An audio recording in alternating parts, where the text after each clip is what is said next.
Hey, how's it going? Today I'm going to be doing my 1-year update review for the Samsung Bespoke 4-door French door refrigerator with Beverage Center. Any issues or regrets after a year of use? Watch this video and find out. So you ready? Let's get into this.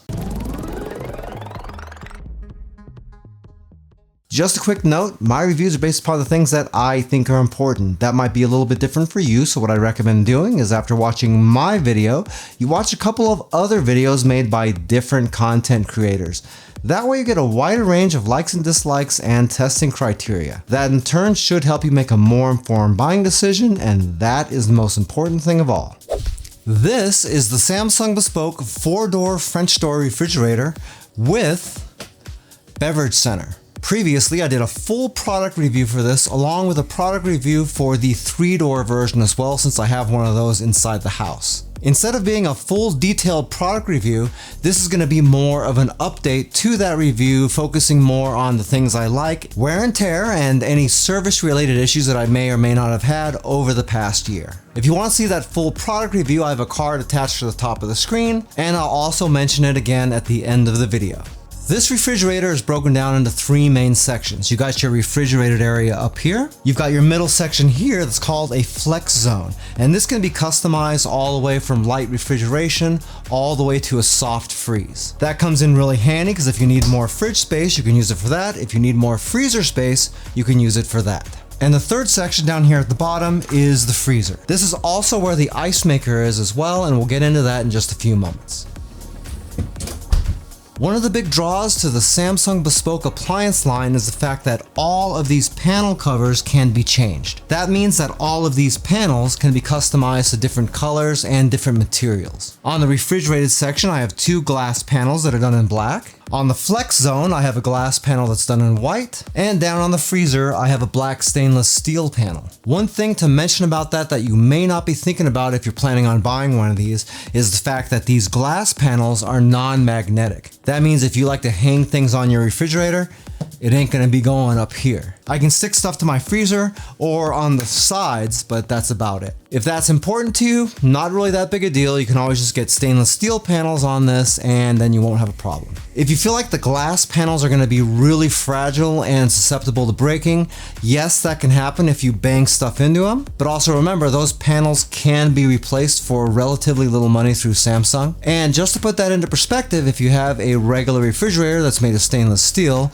and you run something into it and put a big dent into the middle, in that case, you're probably replacing an entire door. And again, if that glass is a concern to you, you can always get stainless steel panels as well. As far as how the outside of this refrigerator is held up for me, I don't have any scratches or chips in any of my glass panels. I don't have any dents in my stainless steel. All of these panels are holding onto the surface here of the fridge really well, so I don't have any parts lifting off or anything like that. And all in all, this refrigerator looks exactly the way it did brand new. But this is also in my recording studio where I have complete control of what happens to it. So the chances of anything running into it are really minimal. If we're looking at the front of the refrigerator, you can see that we don't have a little section for water and ice. There's no ice maker up here because the ice maker is down in the freezer where it belongs. People have varying opinions about whether the ice maker should be in the refrigerated section of your refrigerator or not. But no matter how you slice it, there have been an awful lot of service issues that have been called in for that exact problem because the refrigerated area is too warm to be running an ice maker in. If there's any leaks in any seals, the warmer air gets in and you end up with ice melting, water dripping, all kinds of weird stuff like that. Samsung's had quite a bit of bad press over that over the years, but honestly, so have a lot of the other refrigerator manufacturers as well. However, just because Samsung has moved the ice makers down into the freezer doesn't mean you can't have water. So if I open up our beverage center right here, I have access to a lot of stuff. I got a couple of shelves up here that I could put sodas or whatever in there, anything that needs to be quick access so I don't have to open up the refrigerator and let all the cold air out. I've got a water dispenser right here that I can use with a cup, and I have an auto-filling water pitcher right here. This pitcher holds 48 ounces of water, and every time I put it back into the fridge and shut the door, it'll automatically fill it back to that maximum of 48 for me. I have seen a couple of comments that people mentioned that they had some issues with their autofill pitcher, but really I haven't had that problem. It did happen a couple times on my other Bespoke in the house, but those were both when I first got it, and it hasn't happened since, so I don't know. You can see that there's no actual handles on the front of this fridge. The handles are actually grab handles here at the bottom and up here at the top as well. There's also an additional handle here on the side that you use to open that beverage center. That does take a little bit of getting used to because you'll find yourself doing this a whole lot and not opening up your actual fridge. One thing to mention about this refrigerator that I have in here is that this is a counter depth refrigerator. That's a decision that you really need to think about, because if you get a counter depth like I have, yes, the fridge is gonna sit a lot more flush to your countertops with just the door sticking out a little bit, but you're gonna have a lot less space in your fridge than you will with the standard depth. You're probably familiar with these boxes here that have the soda in there. You can actually take this cardboard tab, break this off, and put this entire box into your refrigerator so you don't have to take all the soda out of this. Well, on a counter depth fridge, if I set this in here just like that, that door is not going to close because that's how shallow this actually is. In fact, if I measure it for you, the inside measurement realistically is only about 16 inches or so. If you want to fit anything in here that's deeper than that, then it has to be manipulated in between your shelves here, because that spot right there is right at that 16. Also, the doors on these are pretty darn thick. That is just about 4 inches, so even with this being a counter depth refrigerator, it's still going to stick out a little bit because those doors are so big. In fact, you can see just how far that sticks off the countertop. That's about 5.5 inches.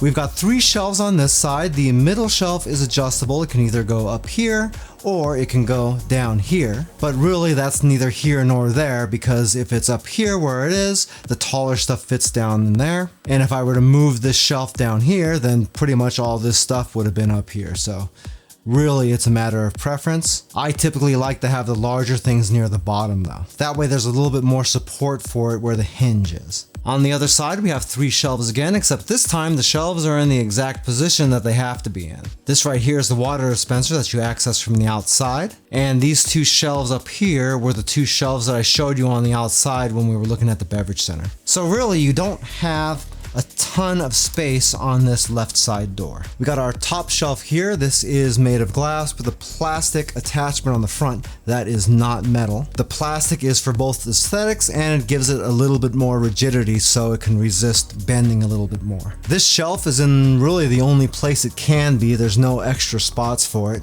But this shelf right here can be adjusted up and down just a little bit. This right now is set to the lowest position that it can be, and the reason I have that is because I'm trying to create as much space right here as I can. You can see this picture doesn't really fit very well up here, but I'm doing whatever I can to give it as much space as possible. You got one fixed side over here, and then the other side, this shelf can slide back out and give you one large shelf over here, or you can slide that in and give you a little bit of a taller space like that.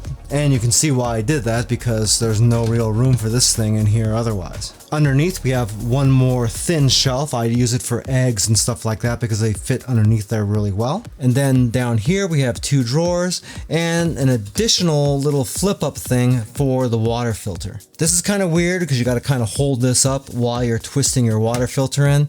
It's a little bit clunky, but you only have to change your water filter once every 6 months anyway, so it's not really that big a deal. There is something that is kind of a big deal with these 2 drawers though. You can see that there is nothing written on this drawer, and this drawer says Crisper Plus. That's because there's no crisper option for this drawer at all. It's just a plain old drawer. And this drawer here, you can see there's no adjustment for the humidity on your crisper. You would think that it's saying Crisper Plus would mean that it's something better than a regular crisper, but in fact this is a pretty bad crisper drawer if you're asking my opinion. What? This is designed to keep your fruits and vegetables a little bit more crisp, but you can't really make adjustments for different types of food. You've got to kind of go with what Samsung wants you to go with. I thought there might be an adjustment in the app or something like that to change the characteristics of this drawer, but they are not. Does it make me wish I didn't buy this fridge? No, not at all, but It is weird, and I just feel like it's something that was really overlooked. In fact, I go into the app every single time they do an update for it, thinking that they're going to somehow add some kind of extra functionality for that, but they never did. Anyway, you might be thinking that this is not a whole lot of refrigeration space, and honestly, it really isn't. That's when we move on to our next drawer. This drawer in the middle is called a Flexzone, but before we open that, we're going to talk about these handles. You can see we've got this recessed handle for the Flexzone, and we've got another recessed handle for the freezer. Not a big fan of the way this is done because you will not believe how much stuff gets into here, because anything that falls out of your fridge is going to drop straight into this, and it's sort of a pain in the ass to keep it clean. In fact, you're going to have bits of crumbs and food in there all the time unless you clean it out, and you end up moving everything over to the edges and trying to flip it out all the time. I guess that's kind of a first world problem, but it is something that I figured I should mention to you anyway, just in case that type of thing really pisses you off. Anyway, looking at our Flexzone, what makes this a Flexzone is the fact that I can take this drawer right here and I can customize the temperature on it. I can't set the temperature manually, which is a little bit irritating, but it does have a whole bunch of presets. There's a setting for wine, there's a setting for cold drinks, there's a setting for deli, which is what I have this set on right now, a meat setting for raw meats, and also a soft freeze setting. So although I can't pick the actual temperature, it does give me enough presets, and there's a pretty wide spectrum of stuff, so that doesn't bother me too much. So in case you didn't notice, I basically have this set up like 2 additional drawers would be set up in the upper part of the refrigerator, except with a really nice amount of space. I think I'm going to be eating this Canadian bacon as soon as I get done recording this video. The third section of the fridge is probably the most controversial, and that would be the freezer. The freezer in the Bespokes is broken down into 3 parts. You've got an upper tray right here, you've got your ice maker tray right here, and you've got your extra storage down on the bottom. That is a pretty good amount of storage for a refrigerator this size. In fact, I never have any problem running out of space for frozen goods in here, but the space definitely is not as big as a regular standard depth fridge is. Remember, that's not really a limitation of the Samsung Bespoke refrigerators, it is the fact that I chose to have a counter depth. If the space is concerned, once again, get a standard depth fridge. Anyway, I haven't had any problem with freezer burn or anything like that. No frost buildup, no nothing on this. So that is very positive. Up here on the upper tray, this is where I keep all of my Ninja Creamy pints. I've got some ramekins here for ice cream that I keep in the freezer. That's a pretty good hack if you want to have nice cold ice cream for people and you don't want it to melt in the cup. And then right here, we can talk about the ice maker. Comes with a little scoop. We can slide this cover back, and we have 2 different types of ice. You've got these smaller pieces that Samsung calls crushed ice, but really it isn't, it's just really small cubes. And then you got your larger cubes over here on this side. So that means this refrigerator has 2 distinct ice makers in it. That's good because if for some reason one ice maker goes out, then you have the other one as a backup. And also you have a little bit more ice being generated in this refrigerator than you would in a lot of other ones. The downside though is it takes up 1/4 of your freezer space. So that is a decision you have to make for yourself. All the Bespoke refrigerators have the ice makers down here in the bottom, so that definitely can be an issue. One other thing that you really have to be aware of with the Bespoke ice makers is the fact that the ice maker is pouring your ice in from the back, but these aren't on a slope or anything like that. So if you're taking out ice from the front right here and you fill up a bunch of drinks, and then all of this ice in the front has been used up, your ice maker is still not going to make any more ice because the back of the tray is full, and the refrigerator will see that as a full tray. So every time you take ice out of the front, then you have to drag your ice to the front to make the low spot in the back so it can make more ice. You serious? That's kind of a pain in the ass, I'll admit that, because my wife never does that. So we end up running low on ice a lot because these whole fronts have been used up and there's just a little bit of ice in the back, just enough to keep the ice maker from making more. If Samsung's watching this video, I'd recommend that maybe we have these on an angle of some sort so gravity can push the ice forward a little bit, and that would be less of a problem. Hey, by the way, if this is your first time here and you want to learn some cool new recipes, get some great cooking tips and tricks and all sorts of other kitchen related things, then start now by subscribing to the channel and clicking the notification bell so you never miss a thing. The smartphone apps that come with these things usually aren't all that big a deal, and typically I don't really use them a lot, but the SmartThings app from Samsung is something I have used quite a bit. It does help me more than other people though, because my studio is about 350 feet away from my house. That way, if something's going on weird with the fridge, I'll get a notification on an app instead of having to come out here and physically check it all the time. In the app, you got all your typical settings with the power, cooling, and everything else. You can turn the auto fill pitcher on and off. You can turn on and off the two different ice makers, and in the middle is the Flexzone area where you can select all of the different settings. The only other thing of note is on the service section of the app. It gives you status for your water filter. It tells you how many times you've opened the door to your refrigerator, which does sound kind of weird, but if you are on a diet or something like that, you can track how often you open the thing up. Trust me, that kind of stuff does help a little bit. Also, you can check the energy usage, but admittedly, I really never do that. And going back to the water filter, whenever you do need to change that, you'll get a notification on your phone. You have the option to buy it automatically off of Amazon and have it sent to your house, and that's really convenient. I don't use the Samsung branded ones though, so I don't use that feature. I just order them on Amazon from a different manufacturer that happens to be compatible, and I save a whole bunch of money. As far as service goes, there's really not a whole lot to say because I've never had to call Samsung for any service. Hopefully I didn't just jinx myself, but this thing has run perfectly since the day I bought it. Also, one other thing to mention is that the compressor makes almost no noise whatsoever. I can really appreciate that because the fridge is in my recording studio and it's only a few feet away from me right now. That's really nice because when I'm recording, I don't have to worry about editing audio and filtering that sound out. I really have been happy with my Samsung Bespoke refrigerator. In fact, I have two of these. I've got the 4-door out here in the studio, and I also have a 3-door in the main house. That's saying a lot because I have had an older Samsung fridge in the past and I had nothing but cooling and ice maker issues. In this case, the price and the looks were so compelling that I decided to roll the dice one more time on it, and I'm glad that I did. Granted, although it's promising, 1 year really isn't all that long as far as refrigerators go, so if anything changes, I'll be sure to give you an update again. If you'd like a little bit more information about Samsung's Bespoke refrigerators, I do have an Amazon affiliate link for it down in the description of the video.